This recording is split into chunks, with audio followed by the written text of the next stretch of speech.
good. Thank you very much. Good morning, everyone. So happy to be back in Vancouver. This is a second home for me, as you know well, for all my years living, teaching, growing up out here. So it's always a pleasure to be back on a nice, beautiful Vancouver day. I want to start by thanking Kate and Gardy for welcoming us to their home. Thank you. Great to see the kids. And great to have a conversation about the challenges that so many people are facing here in the Lower Mainland, but quite frankly, right across the country as well. That's a challenge around housing. We know that housing is much more of a preoccupation for many people as they're trying to get into the housing market, as we're seeing prices rise across the country. We're seeing challenges finding that perfect home.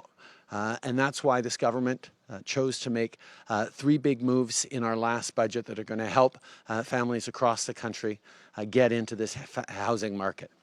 The first one is around savings. We need to make sure that families can save up for a down payment. And that's why we've created a first-time home buyers savings account, which actually will save up to $40,000 tax-free on the way in, tax-free on the way out, so people can help with that first down payment.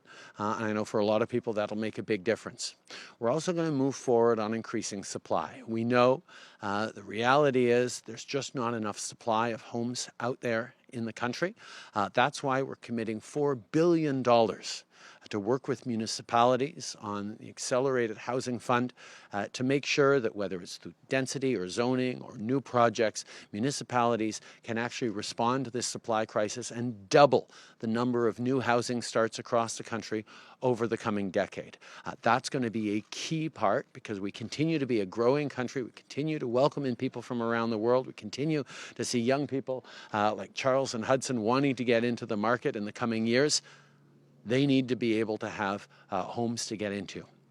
And finally, we're going to be curbing speculation. We're going to be cracking down on the unfair practices we're seeing, whether it's blind bidding, whether it's the fact that we're going to be preventing foreign home buyers from getting into the residential market for the next 2 years.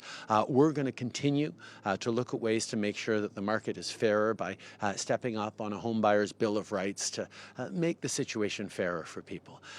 Il y a des grands enjeux au niveau du logement, mais c'est pour ça qu'on est en train d'aller de l'avant pour empêcher la spéculation et protéger les droits des acheteurs, pour augmenter l'offre en investissant 4 milliards de dollars dans les municipalités pour assurer qu'on construit beaucoup plus de maisons dans les années à venir et aussi d'aider les gens à épargner jusqu'à 40 000 dollars avec notre compte libre d'impôt pour qu'ils puissent acheter une première maison. Il y a beaucoup d'autres enjeux sur lesquels on est en train de travailler, mais je sais que c'est un enjeu qui revient souvent, particulièrement ici à Vancouver, où ça fait longtemps qu'il y a des grands défis au niveau du logement. It's always a real pleasure to be here in Vancouver. Thank you again to Kate and Grady for welcoming us to their home, and I look forward to